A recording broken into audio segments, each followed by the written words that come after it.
여러분 안녕하십니까?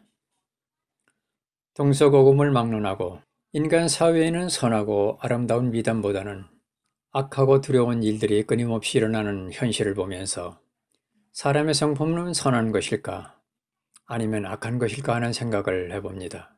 그래서 이 시간은 인간의 본성은 어떤 것인지 간략하게 살펴보면서 성경의 견해는 무엇인지 알아보겠습니다. 어떤 사람들은 인간은 선한 품성을 갖고 태어난다고 말하고 또 다른 사람들은 악하게 태어난다고 말하기도 합니다. 여러분께서도 아시는 바와 같이 인간의 성품에 대해서 인성론에서는 크게 세 가지로 분류합니다. 사람은 선하게 태어난다는 성선설과 악한 품성을 가지고 태어난다는 성악설과 인간의 본성은 선하지도 악하지도 않다는 성무선악설입니다. 사람은 본래 착하다라고 주장하는 사람들은 이렇게 말합니다. 인간이 타고난 성품은 본래 선하지만 나쁜 환경이나 잘못된 욕망 때문에 악하게 된다라고 말합니다. 이런 주장을 하는 사람이 동양에서는 대표적으로 맹자입니다. 맹자는 불쌍히 여기는 마음이 없는 사람은 사람이 아니고 부끄러운 마음이 없는 사람도 사람이 아니며 사양하는 마음이 없으면 사람이 아니고 옳고 그름을 아는 마음이 없으면 사람이 아니다라고 하였습니다. 이런 행위들은 선한 마음에서 나오는 것이기 때문일 것입니다.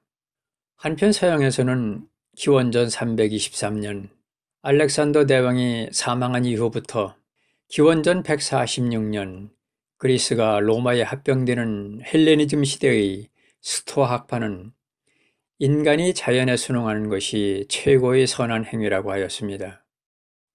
로마의 정치가이자 학자인 키케로라든지 고대 로마의 철학자 세네카, 그리고 프랑스의 작가이자 사상가인 장다크 루소와 같은 이는 인간은 본래 선하다는 성선설을 주장하였습니다. 이와는 반대로 인간은 본래 악하게 태어난다는 성악설은 어떤 것일까요?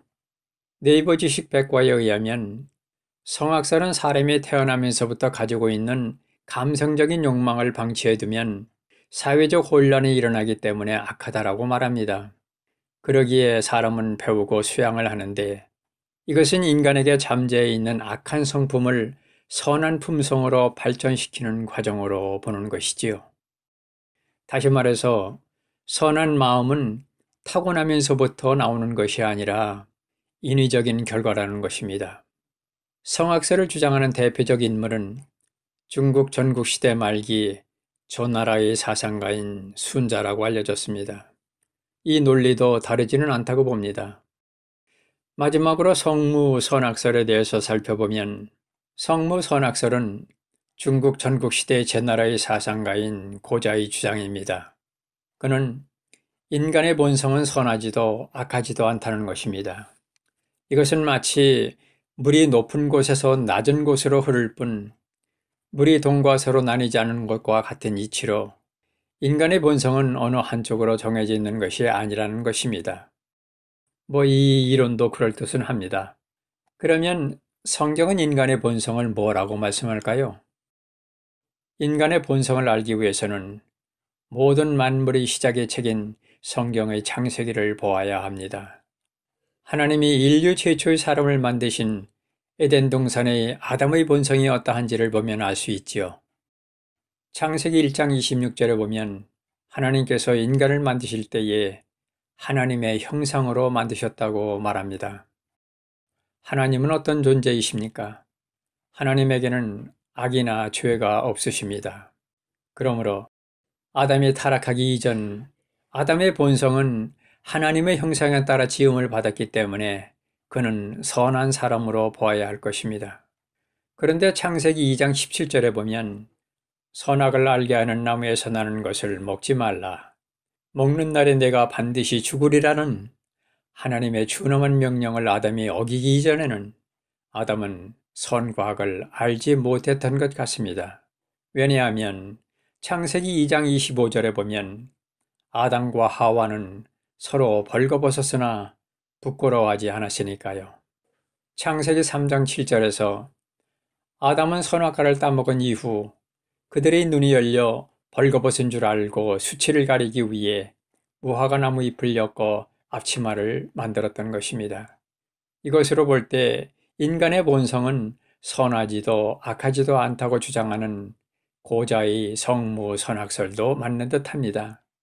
그러나 제가 강조하고 싶은 것은 앞에서 언급한 세 가지 학설 가운데 어느 것이 맞느냐의 목적이 있는 것이 아닙니다. 저와 여러분이 어떤 존재인가를 바로 알고 이에 합당한 삶을 살자는데 그 목적이 있습니다. 자, 그렇다면 우리는 누구일까요? 여러분은 누구입니까? 여러분의 품성이 착하냐, 착하지 못하느냐, 그것을 묻는 것이 아닙니다. 여러분은 어디에서 와서 무엇 때문에 살고 어디로 가는지 생각해 보셨습니까?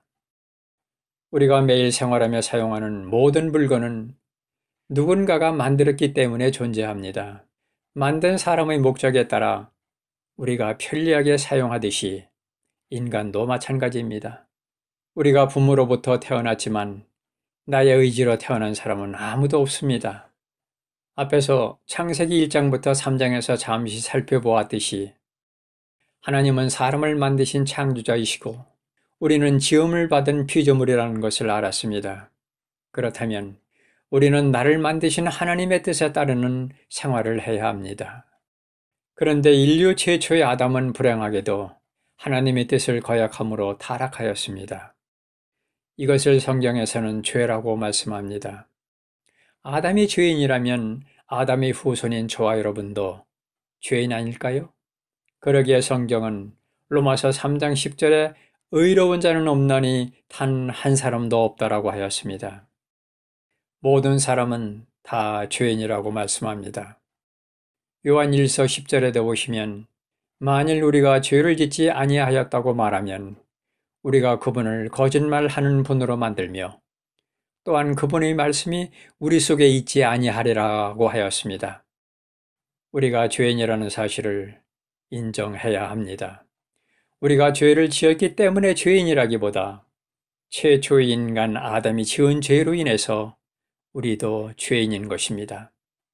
로마서 5장 12절에 아담 한 사람이 하나님의 말씀에 순종하지 않으므로 죄가 전 인류에게 빠졌다고 성경은 말씀합니다. 그렇습니다. 여러분이 지금까지 선한 마음을 갖고 살았더라도 우리 모두는 죄인임을 인정해야 합니다. 그러면 죄를 지면 어떤 결과가 올까요? 다음 이 시간에는 무엇이 죄며 죄를 지면 어떤 결과가 오는지 말씀드리도록 하겠습니다. 애청해 주셔서 감사합니다.